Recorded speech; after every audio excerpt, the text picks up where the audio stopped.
Hi friends, cinema అభిమానులకు ఈరోజు మన డార్లింగ్ ప్రభాస్ గురించి మరో సూపర్ ఎగ్జైటింగ్ అప్డేట్తో మీ ముందుకు వచ్చాను. అమితాబ్ బచ్చన్ గారు కల్కి 2898 ఏడీ సినిమాలో ప్రభాస్తో కలిసి అశ్వత్థామ పాత్రలో కనిపించడం గుర్తుందా? ఆ కలయిక అప్పట్లో పాన్ ఇండియా ఫ్యాన్స్కి గూస్ బంప్స్ ఇచ్చింది. ఇప్పుడు మరో లెజెండరీ కలయిక గురించి వార్తలు వినిపిస్తున్నాయి.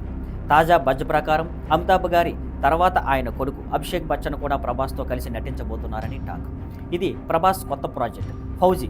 దర్శకుడు హను రాఘవపూడి సినిమా గురించి లేటెస్ట్ టాక్ ఏంటంటే ఇది period action drama movie.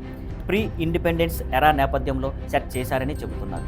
Abhishek Bachchan ఈ సినిమాలో కీలక పాత్రలో కనిపించబోతున్నారని రిపోర్ట్స్ చెబుతున్నాయి. ఇది ఆయనకి తెలుగు ఇండస్ట్రీలో మొదటి ఎంట్రీ అవుతుందా అన్నది కూడా చాలా కుర్రాలు డిస్కస్ చేస్తున్నారు. హను రాఘవపూడి గారు సీతారామం లాంటి క్లాసిక్ ఇచ్చిన తర్వాత ఇప్పుడు ప్రభాస్తో చేసే ఈ భారీ ప్రాజెక్ట్ కోసం స్క్రిప్ట్ మీద చాలా జాగ్రత్తగా పనిచేస్తున్నారు. కాస్టింగ్ పరంగా కూడా ఈ సినిమా గ్రాండ్ స్కేల్లో ప్లాన్ అవుతుందట. ఇప్పటి వరకు అఫీషియల్ కన్ఫర్మేషన్ రాకపోయినా ఫ్యాన్స్ సోషల్ మీడియాలో ఎగ్జైటెడ్గా రియాక్ట్ అవుతున్నారు. ప్రభాస్ అభిషేక్ కాంబినేషన్ స్క్రీన్పై కనపడితే పాన్ ఇండియా స్టేజ్ మీద మరో బ్లాక్ బస్టర్ లెవెల్ మూవీ రావడం ఖాయం అని అంటున్నారు. ఫ్రెండ్స్, మీకు ఈ కలయికపై ఏమనిపిస్తుంది? ప్రభాస్ అభిషేక్ కాంబో చూసేందుకు మీరు కూడా ఎగ్జైటెడ్గా ఉన్నారా? మీ అభిప్రాయాలు కామెంట్స్లో చెప్పండి.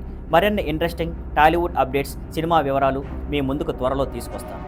See you on Skyfland Networks. Thank you for watching. Please like, share and subscribe.